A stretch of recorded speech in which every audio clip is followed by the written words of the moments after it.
Welcome to the Australian Property Investment Podcast with your host, Aaron Christie David. Each episode, we ask an expert to share their key insights for aspiring investors to make confident property choices. G'day everyone, welcome back to another episode of the Australian Property Investment Podcast, where we're all about helping investors make better property decisions. To help our investors on the journey, we like to bring in a special guest each and every episode, someone what I term as best in breeds. These are industry experts. These are people that have been there, done that. Today is absolutely no exception. We're joined in the studio by Rasti from Get Rare Properties. G'day, Rasti. How are you, mate? I'm very well. Thank you so much. Thanks for having me over here. Don't say thanks, mate. I will be saying thanks at the very end because I know the amount of knowledge that you have, the level of detail that you've got, I guess, when it comes to living and breathing what you do, and we'll get into that in a second, is going to be tremendous for us to get through today. So just a little bit of background on yourself, Rasti. I know you've got an interesting journey, kind of how you've got to Australia, for example, and even just going about building your property portfolio. So as it stands today, you run a buyer's agency called Get Rare. But I guess for you, your journey has been being in the shoes corporate. You've worked a corporate career. You've built a property portfolio. It's now enabled you to then have the level of wisdom and diligence that you're now looking to share that with your own clients as well, and kind of giving back to people that are on the journey as well. So what I call the 3 Ps. So it's personal story, property story, and your professional work story as well. If you want to indulge us. Sure. Yeah. With pleasure. With pleasure. I believe the first P is personal. So I hail from India. Came here in Australia 2006, so 15 years ago. Yeah. Came as an IT professional with a residency in my pocket when I came here. Yeah. The focus was to find a job, which I was able to do on the back of my career in IT. Yep. Yeah. So after 1 year or so in the job, I realized that, okay, I really need to take a step back, think about it, what I really want to do in my life. And with a passion for making money work harder, and have been investing in properties and stock market in the past as well. So yeah. I was in India before, then moved to Singapore, and came to Australia. So the idea was that, okay, like I have been doing pretty well with my investments. How can I make it more of a profession? And that made me realize, allowed me to take a step back, think through what I really want to do. And so what I did was quit my job and went for my full-time MBA with AGSM here in Sydney with the UNSW. Yeah, right. That was a great journey, allowed me to think through what I really want to do. Yeah. And I realized that investing is the way to go forward for me. It was very hard moving or switching careers very quickly because that was my second career switch. I was an architect before. Wow. Designing properties and designing residences. That was my passion. Yeah. I had to change earlier. Then this was again calling for me that, okay, I should change again. Yeah. But I was very much passionate. It was GFC. It was not really hard. It was not really simple, straightforward thing that you just go to a business school and come out in a different industry altogether. Absolutely. Had to do a few more certifications, CFA in particular. Which is no easy feat. I mean, not at all. The pass or success rate in CFA is it takes exceptional people to go through a CFA. Yeah. I think it was more about my motivation, what I really want to do, and make it worthwhile. Because in my education, I never studied finance as such, and just by doing MBA, which is more of a very holistic program, and then going very hardcore into finance was very challenging. So I thought, like, academically, like if I can't really go and enroll myself in a course, maybe the certification would actually help me to, I guess, with the academics part of it, like learning from the books. And so as you pointed out, right, like it's not really easy, straightforward thing. And but I was lucky that I was actually with the focus that I had. Within 3 years, I was able to clear all the 3 exams. So that actually allowed me to get into the Big Four bank, coming as equities analyst. So actually my career in finance industry started as an equities analyst, looking at the business, like balance sheet for the companies and looking at what shares to trade and what to buy and what to sell kind of a thing. I was working with a research house, advising the advisors, like what they should be talking to their clients.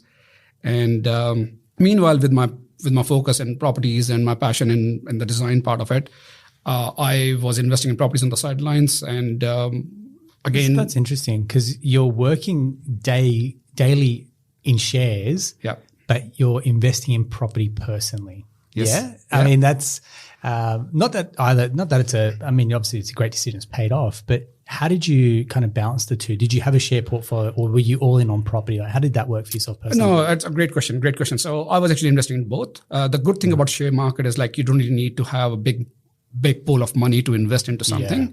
But at the same time, the benefit of investing in properties is that with the level of leverage that you can have. Yeah. So when I was looking at the historical data of the returns for properties versus share market, at a high level, it's not really much different over last 100 years. Like if it is 11.3 for our share market, Australian, versus 10.7 for Australian residential market. Right. Of course, like I'm talking about the total return here, taking into account the rental yield as well. Yeah. So 11.3, 10.7 is not really much different. But if you have that kind of a leverage around it, like if you take, That's the magic word, I guess, when it comes to property, isn't it? Exactly right. Exactly right. We had a chat with one of our valuers, Peter Raptis, and said the exact same thing about shares versus property. You can take $2 million of shares to the bank. What can you do with it versus take $2 million of the property to a bank and they can leverage and borrow against it, isn't it? Exactly right. And the other thing which I should also add is that if you look at the historical data, Australian residential market has been less volatile than the share market. Yeah, okay. So yes, somebody might argue that we can leverage our share portfolio as well. Yeah. But then it comes with a huge risk of the margin calls. That's right. Right. So because the great thing about properties is that it's not really getting valued on a daily basis, just like what we have in share market. Yeah. So as long as you are on top of your payments, bank is not really knocking at your door for your payments unless you miss them.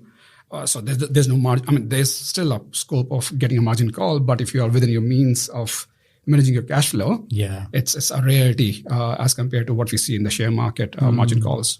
Excellent. So less volatility and high leverage were the reasons why I was actually putting money in properties. Yep. Then the other part of that is that in the share market, we are the price taker. Yeah. If a share is trading at this particular price, to the cent, we have to pay that. Yeah. Of course, we can time it out, but still, like with the volatility that it has, it's not really easy, straightforward thing. Yeah. But in residential market, the thing is that there's no real valuation out there. Like a consensus is not there. It's more around we have to go and do the valuation on a property by property basis with the comparable sales. So based on the circumstances of the seller, we can choose to buy a property at a bargain. So we can be we have a role to play to come to the pricing of a property. There's negotiation. There's a negotiation and the terms and conditions, which not many people appreciated very well.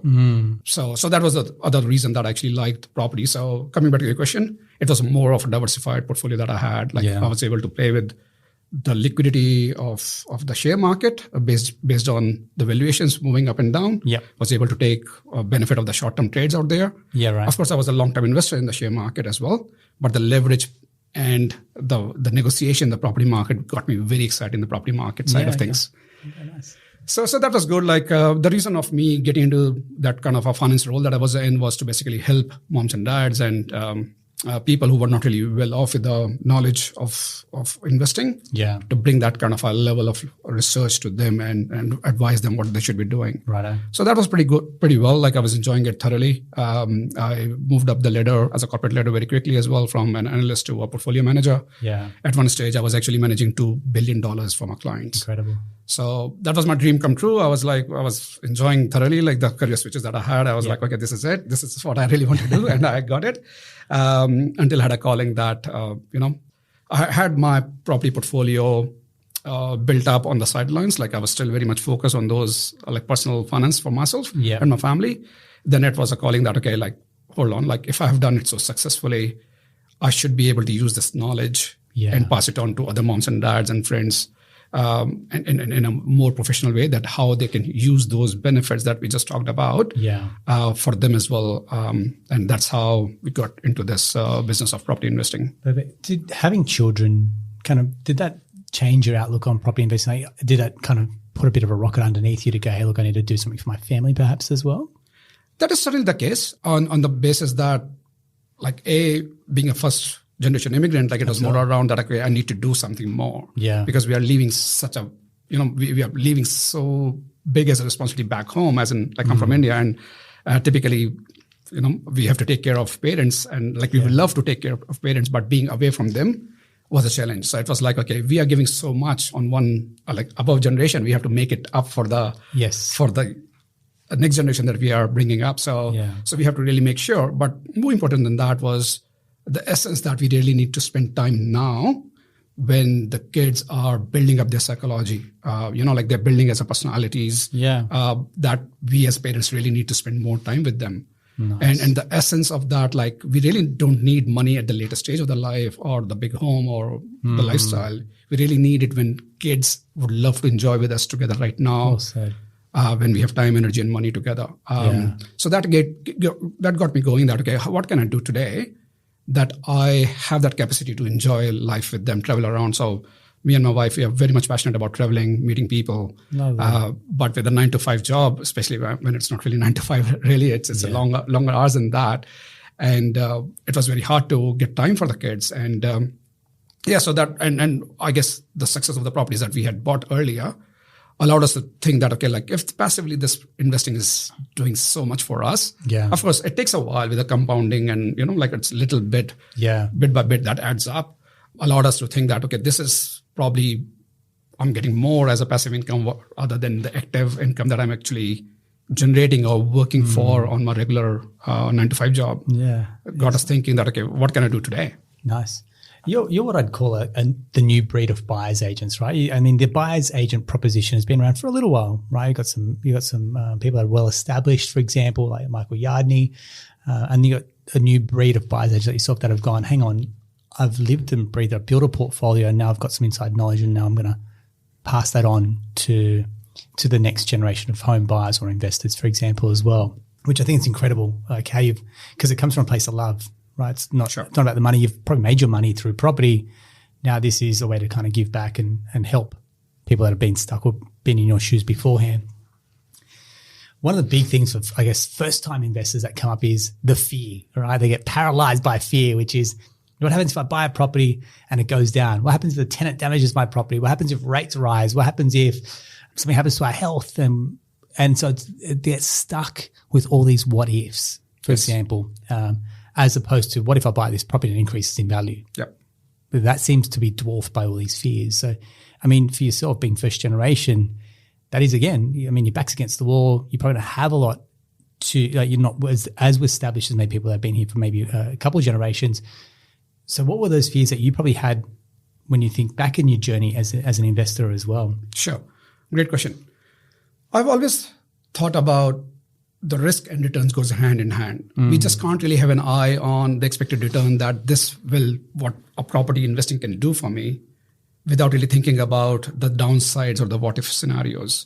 Now, the challenge is that in the industry, not many people actually talk about the risks or things going wrong very openly. And to me, that becomes a very as of what we do. Like we are bringing that knowledge upfront to the people that, okay, this can go wrong. And the essence is that, okay, how do we embrace those risks and be more prepared, in different ways of research, getting the buffers or having insurance in place and stuff like that. Because now it's more about mindful investing because money is huge. With the leverage in place, if something goes wrong, it's a multitude of that negative return that you can generate because of the leverage around it, because it's a double-edged sword, as you know, right?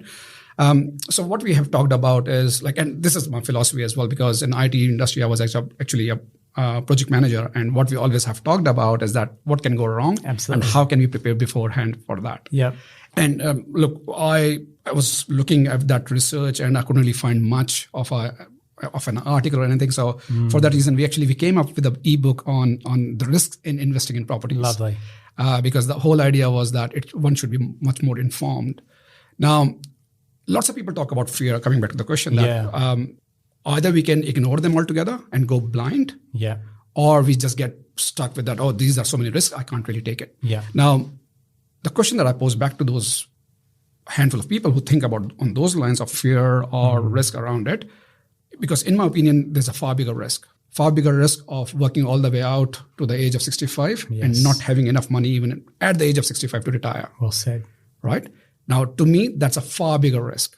It's just that it's a status quo of not doing anything, just sticking with what's really going on, going with our 9-to-5 job, taking care of the mortgage that we might have, and taking care of the job that we don't lose it.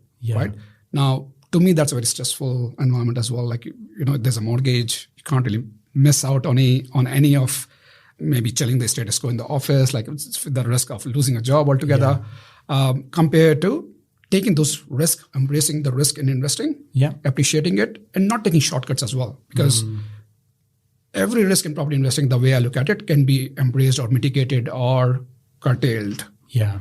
It's not speculation. I mean, it's in the speculation that we have to take risk that, okay, it can be red or blue. Any investing is speculation, right? I don't care if you're crypto or if you're shares or property, everything is speculation, isn't it? So, but having said that, we can take a lot more informed decision. If we take a very logical, rational research path to that investing, like why we think it should be growing in value.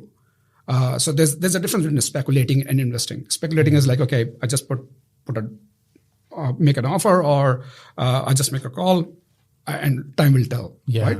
Versus that, okay, I really know what's really going on with the markets, what are the long-term supply and demand equation looking like, and then exposing or putting ourselves in a position to take a benefit of it. Because to me, risk is twofold. Like one is downside risk, that what if I lose money? I lose the capital. So that's a downside risk that we need to avoid. But then at the same time, there's upside risk. What it means is that the value will go up. So unless we are taking risk deliberately for exposure for the upside risk, we can't really move away from our status quo. So the point I'm trying to make is that we can contain our downside risks and expose ourselves for the upside risks. So it comes down to the education and the information and due diligence and research effectively. Building on that, and as someone starts to build their portfolio, so they've got past those initial fears, they've bought their first property, they start to get excited and they're like, right, let's start to build out a portfolio. As you build out a portfolio, the other thing I generally say is your team starts to build. And again, that's a growing pain, because in your team, you're generally needing a buyer's agent, an accountant, financial planner, mortgage broker, maybe an insurance broker, property manager, quantity surveyor, for example, and the team starts to get a little bit bigger. There's more fingers in the pie potentially sometimes as well. But I feel that's a good thing. I feel like when you're surrounded by people that have your as in a client's vested interests at heart, the client tends to win, and naturally everyone else wins as well. So a bit of a win-win for everyone. And that's something that I've called the propertypreneur, which is the property entrepreneur. So they own, now they're starting to build a business. And that's something when I particularly, and we'll come to your book in a second, but that's something that when I read your book, I was like, yep, this is that penny drop moment, which is now you have to see yourself as someone self-employed, because you're building a property portfolio that's now generating revenue, you're managing costs. That's what every small business owner does. Exactly right. So take me through that journey kind of as I guess your philosophy around that, but then also from a personal perspective, how do you go about growing your revenue? So if you're thinking along the terms of someone self-employed, how do you grow revenue? How do you then manage your costs? And how do you ideally build up that profit war chest as well, for example, when you're building a portfolio? Sure. No, great question. So first of all, the thing that you just base upon is that unless and until we start moving towards the idea that property investing is not just parking your money, it's more around... It's not passive at all. It's more around using it, leveraging it, the right team, the right money, the mindset. And to me, the way I say it, it's a business. Property investing is a business and should be considered as a business rather than just a hobby or way of parking money. Right? For any business to be successful, they need, in my opinion, only two things. And if they do it right, they can make it a very successful business. First thing is the business plan. Nice. If you fail to plan, you're actually planning to fail. Well said. Right? So now when we are thinking about a property, are we really just thinking about a property, or are we thinking about a portfolio, the life it can give you if you are being successful in doing and achieving that? So to me, property is just a vehicle to get there, but it should be more about the lifestyle that we are designing for the people. Right? Because the passive income we can generate while we are enjoying our time with our loved ones, doing whatever we like to do. And that's the power of investing. So if you look at BRW top 200 rich list people, 40% have actually made money from property investing, one way or the other. Right? Absolutely. So property has that potential to make money at that level. Now, there has to be a plan, and the plan has to be starting with your end goal in mind. What is it that you're trying to achieve? If you have the clarity, the vision of what you want to achieve, then it's all about working it backwards. Lots of people think about, okay, I got money, I can go and get borrowing and then buy a property. Now that's a good start, but then where it is leading towards. So it's like, like if you know the goal, let's work it backwards. Yeah. So business plan is the key, most important thing. Then the second thing is that in a business, it's not a one-man show. We need different professional skills, and they should be experts out there in their respective field. That's what you just mentioned. It's almost like having departments in your own business, isn't it? Exactly right. Yeah. And our departments are and talking to each other as well. Yeah. With the whole goal of making it all worthwhile, making it work. Isn't it funny when you say they talk to each other? Because the amount of times you get a financial planner that maybe has a different strategy or a different outlook to maybe the accountant. The accountant's coming maybe from tax minimization. The financial planner's looking at how do we grow our wealth and cash flow, for example. More cash flow then means more tax potentially. Yeah. The mortgage brokers, well, how are we looking at serviceability? What's the game plan? How are we looking to build a portfolio? And the buyer's agents go, well, how much am I buying for? And what's the brief that we're looking for as well? I guess it does go back to that initial business plan, which is right. what is everyone's role, and then making sure that your team is aligned to that strategy as well, rather than, and there's things that can come up and change. There could be changes in legislation. There could be changes in your personal situation, but at least there's a plan to work off rather than going on the fly a little bit as well. Exactly right. So you summarized it very well. It's the business plan, the clarity of the vision that will define what type of team members, because they're all sort of different members out there, but you have to pick someone who is more in resonance with or the harmony with your business plan and your personality. Because investing, as we talked about the risks, it has to be not just the risk in investing, but also the tolerance and the willingness of the individual to take those risks and play. And once you have those team members, you just kind of, as a business owner, you navigate through and like pull the levers and push the buttons. Yeah. So those two things actually make it so different as a perspective or the vision. Yeah. Because now we are not really talking about our property. Here we are talking about, okay, this is what we really want to achieve. Okay, what's the role of different members? Yep. They should be in harmony. They should be clearly motivated with the vision or the mission statement as a business, if you talk about it, and then trying to make it work together. Yeah, nice. Very good. And in your experience, I guess, working with clients, are you looking to build property portfolios of, say, intergenerational wealth? Are you looking for people to buy properties and then sell it and then get to retirement? Are you looking for clients that are going to have that income that's going to sustain them through retirement, for example? What is, I guess, your sweet spot when you're talking to your clients as well? Another great question. So the way we look into it, it's very much subjective to the client himself or herself. Yeah. So we don't really follow a cookie cutter approach that, okay, let's apply this multiple times. It's everyone has their own journey. Yeah. They have their own risk appetite. They have their own limitations around the borrowing capacity or the savings rate. Yeah. So we take all of that into account and try to bring the realization, like how much easy or difficult it is for them to achieve the goal as well. Like it has to be realistic. So we really follow the SMART goals. Like it has to be specific, measurable, actionable, realistic, and timely. Yes, nice. So all of that we work together as a strategist. So when we are working with a client for the first time as a prospect, that we actually work on those key things straight away. Like, okay, let's work it out. What's your SMART goals are and how do we go about approaching it? Of course, as a strategist, I can't really talk about the lending aspects of it. Yeah. And that's where someone like you, we will work together and we pass the same sort of information because now we are jointly working together for the benefit of the client here. Yes. And then we work together, bring it more realism as well. Because lots of people have, sometimes they shoot too low. Sometimes it's just unrealistic. Yeah. And I guess they're relying on our expertise together. I've got a plan now where the bridge to get them from where they are to where they want to go and how to bridge that gap as well, knowledge-wise and also confidence-wise sometimes as well, isn't it? Exactly right. So you touch base upon quite a few good reasons why one should be investing in building wealth. So not just why investing in properties, like intergenerational for their own retirement. And sometimes like what we truly believe in is that we have our circle of influence. When in the beginning we focus on ourselves as an individual, then we look at our family, then our social circle, then we just improve or increase our circle of influence. So, like if you look at rich list members and it's the passion of doing something for the society that gets them going. So there's no dearth of what you can do with the money. It's just more around what do you really want? Where do you want to really put a stop on your aspirations? Yeah, okay. And I guess, how big do you want to dream? You can buy a couple of properties and there's nothing wrong with that.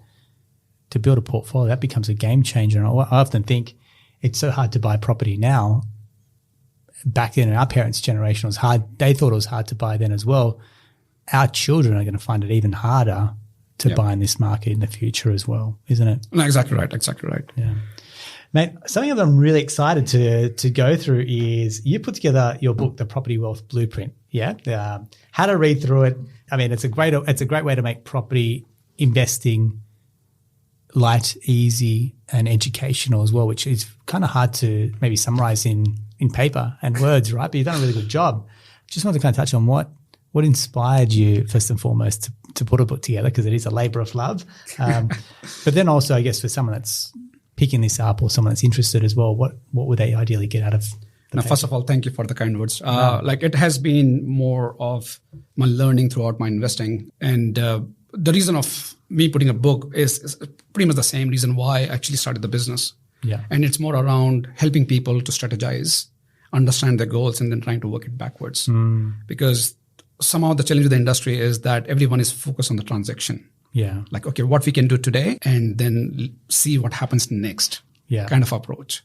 So it's like taking one step and then thinking about what the journey we are taking. Yeah. What I really want to emphasize in the journey that I'm taking or helping other people with me as a client, or also through this book, is that one has to have a plan. And that's why the book, the title by itself, it says that like it's a property wealth blueprint. Yeah. It's like, as an architect, if we have to design a building, we don't really just put a first floor and then think about it, okay, let me put second floor later on whenever it's possible. Right. Speaking my language, because when I do it couples, for example, and maybe she has an idea in mind, he has an idea in mind, I'm like, guys, we can't build a house of two different floor plans or two different blueprints, for example. Like, you have to be aligned to then build a life together. Exactly right. And so, having something like this where you go, this just gets, I guess, maybe couples or people thinking about how do they want to build it and what is that blueprint as well. That becomes super important, doesn't it? Exactly right. And that actually gives a clarity. Like, so for example, like if somebody says that I want to have a passive income of $80,000 per year.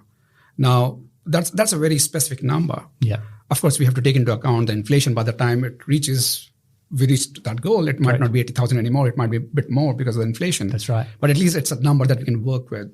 Mate, what about if they've got lending still and it's like they're actually not going to get that net income? What are the other outgoings that come with it as well? So someone's fixated on a number. I often say clients want 10 properties in 10 years. Why are we fixated on the number? Why won't you have 5 quality properties as opposed to just striving for 10, for example? So true. So true. Yeah. So I think, when you talk about the goals, it's almost like what we're saying is, well, let's go the reason behind that goal. What's driving it? What is $80,000 in passive income in retirement actually going to give you? Exactly. Yeah.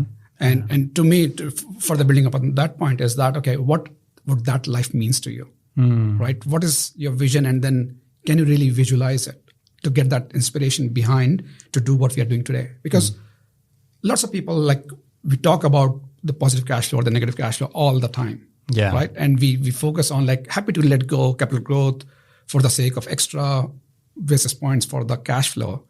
And now when we have clarity of what we really want to do in the end, as what is the outcome that we want to achieve, to me, that question is, okay, both answers are right in their own way. Yeah. But what we really need to find out today is that, okay, what's the optimal path for us to go from where we are today and where we want to be? And that optimal path will become the right answer for that individual or for that circumstances that person is in. Yeah. So there's no right or wrong answer, because now the thing is that it becomes more of a holy grail that, okay, we can answer each and every question now, whether it's the budget or the type or the focus of cash flow versus capital growth or taking a lot more active risk by way of renovation or development. So this becomes, just of a charter that, okay, how we can get there and what's the optimal path. Nice. When you're dealing with clients, I guess one of the first things I go is, where are you buying, Rusty? It's almost like the suburb, right? And yes. I mean, I'm probably going to preempt your first question as well. Actually, what are you looking to do? Yes. Yeah, square peg, round hole. I can't give you a suburb unless I know what's right for you. For example, more so, but when you're looking, and I ask every buyer's agency this, is how are you assessing properties? Because you're probably looking at hundreds per week minimum, right? Kind of casting your eye over saying yes or saying no. What are you saying yes to? And what are you saying no to, for example? No, great question. So first of all, as you alluded before, the journey starts with that. Okay, what is the specific thing that we are looking at today, right? So for someone who is having, So to answer you very specifically, we'll be thinking about something which is low in risk, relatively speaking. Okay. And to us, the way we define risk in, like if you have to compare just that element, is more around whether it is a property that a home buyer would like to live and buy that property. Okay. Because it's got better resellability, for example, it's more appeal. Yeah. Exactly. And not just that, like if you look at the data, 70% of the ownership is by the home buyers. Yeah. Okay. Right? 30% is by investors. So what it means is that if a particular suburb or a neighborhood is full of investors, and because as we know, the market is very cyclical, like, it will go up and down. When it is going down, for example, if I have a property to live in and I have an investment property, and if I have a financial trouble, I'm not going to sell my home, but I'll be thinking about, should I really get rid of my investment property to bring my balance sheet back in balance? Yeah. If a property is very much prone to the investors and the market is going down, that's where the supply and demand equation will be tilting towards. Lovely. That imbalance that we have to sell it as a distressed seller in that market. So for us, like we apply a simple economics of supply and demand. Supply and demand, not just as of today, because that's where we are pricing the property market today, but also what might happen in the what if scenarios. Yeah. So that is a key thing that we look at. Of course, that we talk about the maintenance part of it, like whether it is relatively, demanding in the maintenance or not. So that is very much specific to the individual. Yeah. What their cash flow or what is their portfolio is defining it. Right. So we take a lot of directions from the portfolio blueprint that we define early on, because one stage there will be a scenario whereby the family with a limited borrowing capacity, they can't really borrow further later on. So that is when we try to tilt our focus towards more cash flow oriented properties, so that we can go back to the bank, come to someone like yourself, and work it out a plan. Yeah. So I'm afraid I can't really give you any answer like that, but specifically, but this is very specific to the circumstances. Yeah. That in itself, when you talk about we're buying something that has broader appeal, that in itself almost says this is the what and the how that you guys do it, right? And it's, when clients are looking for those investor-centric areas, just know exactly that. When investors leave the market, it could potentially affect your resellability. And that's ultimately what you want to leverage against. So borrow against the value. The value stalls, for example, is not increasing compared to maybe an owner-occ-centric area. There's a difference that's going to happen when you go to try and maybe release some equity, then go again as well. Exactly right. And we look at the macroeconomics data as well, like what the interest rate is doing for a specific demography. Like we look at, the infrastructure spending, the population growth, the school, and what the governments are doing over there. So as an example, Hunter Valley Expressway came over, like it was announced early on. And we saw straight away a boom in the demand that has defined that how the market will be performing. Something similar in Western Sydney, we saw Bridge Creek second airport being announced. Something similar to what we are seeing now with the Olympics being announced for Brisbane market. Yeah. But the challenge is that we have to also take into account the sentiment of the market. Yes. Because now, only as an example, like Olympics are 11 years away from now. And what we understand from our analysis that typically any announcement like that or any infrastructure project like that will actually move the market at 3 different times. So not just once. Once when it is announced, second when the work gets commenced on that project, and third when actually it happens. Yeah, right. So we have to be mindful of the sentiment as well. Like unless until you're very early on in that benefiting of that sentiment change, it's sometimes a bit too late.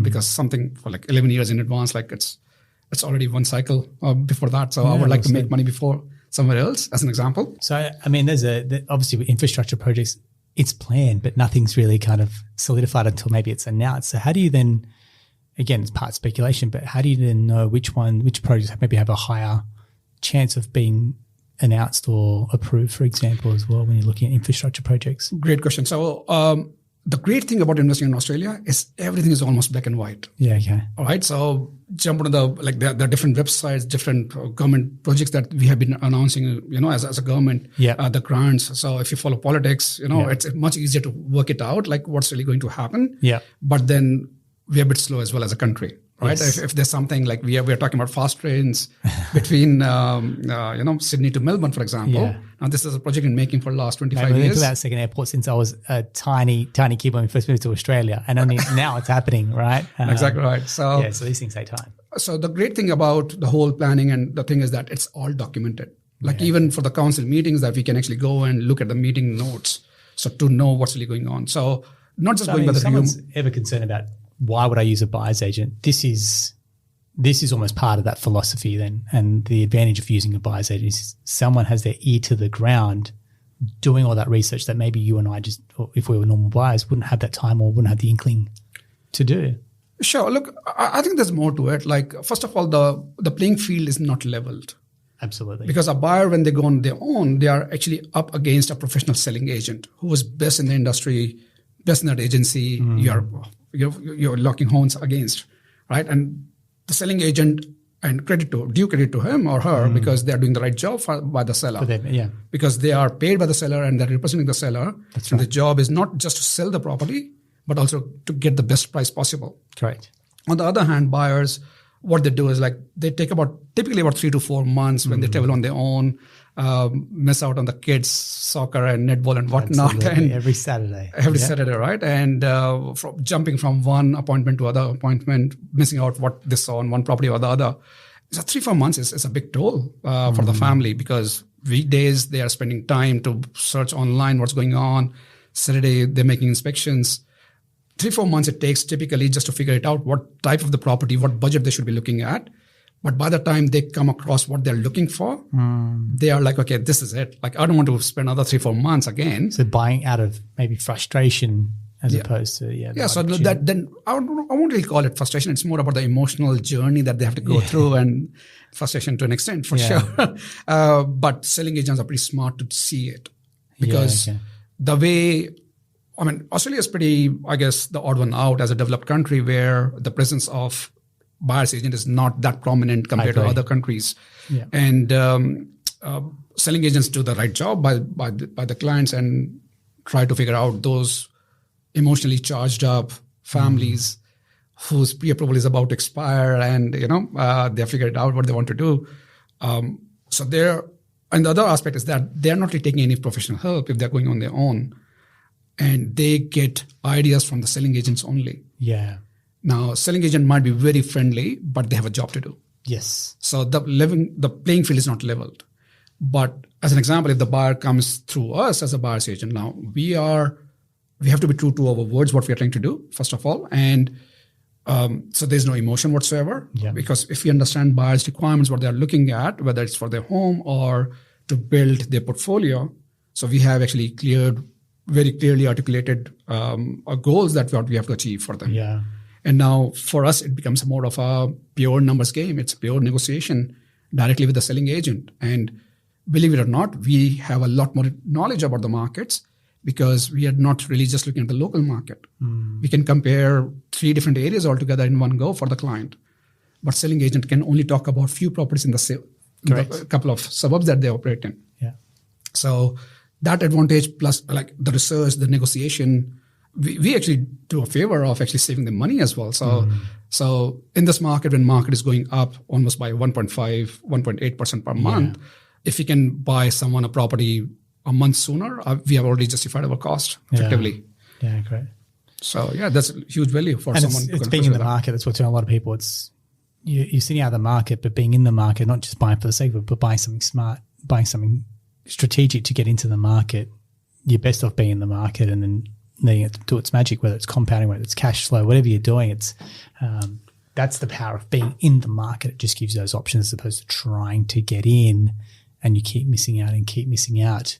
And then you pay over just to try and take that property off the market, for example, as well. Yeah. So just a couple of more points, if you allow me. So one is that, like, when it is intercity or interstate properties, it's so hard for a buyer to do it on their own. Like even they can manage to do it, like even though they might overpay in their own city, but going interstate or intercity is so difficult for them. So they just let go the idea. Yeah. And that's what the statistics says, that lots of people actually buy in their own neighborhood. Oh, it's like 2/3 of people buy in their own neighborhood. Exactly right. And on the contrary, they should be diversifying. Yes. Right. Second part is that as a buyer's agent, we do have a good access to the off-market listings, which again, it's a 2/3, 1/3 equation. Like 1/3 of the properties don't really even hit the market. Yeah. Because, and the way we get access to those properties as a buyer's agent is that we're in the business of buying properties. We represent the buyer. Yeah. And selling agents represent the seller. So all you have to do is basically handshake that, okay, this is the property they're trying to sell and we have a buyer to buy. There's no point in putting it in the market and take the cost. So not everyone thinks that way, but there's still 1/3 of the people who think that, okay, this is a great deal, because terms and conditions are not just limited to the pricing. There's other aspects as well. Yeah. Right. So for example, like today, this morning, like we came across an off-market listing. All they want is a delayed settlement by 4 months, and they want to sell the property off-market. And easily we can pick it at around 6-7% discount to the current market scenario. And that's something that you wouldn't be privy to if you're trying to negotiate. Like, why do they want a 4-month settlement? You've actually got to have those insights or being in with the selling agent as well. And that's why I say you will buy wholesale, I will buy retail. Yes. Is how I look at myself versus going through a buyer's Exactly. agent. So for us, it's not a transaction, it's a relationship as well. So we are, like, as a buyer, they're not really buying the same suburb, that to the same agency or the agent again in their lifetime. Yeah. For us, if it is a suburb or the area that we particularly like for the infrastructure and whatnot, as a supply and demand disbalance, we'll be buying a lot more for other clients as well. So we build that relationship and they actually look for us as the selling agent for the off-market listings. Lovely. Mate, we could keep going on and on, I'm sure. But Rasti, I want to say thank you very much. Thanks for coming on, and mate, thanks for putting, I guess, your knowledge in words as well. Kind of that's probably saves you repeating yourself a fair bit potentially sometimes as well, but also someone to pick up on their own time and digest it in their own way. Some people learn through reading, some people learn through video, and this will serve a lot of people very well. So well done on your accomplishment. Well done on your own portfolio as well. It's no easy feat for someone to come into this country and build their own property portfolio and now enable others to as well. So I highly commend you for that. And thank you for your time. My pleasure. Appreciate you being part of this as well. Appreciate it. Excellent.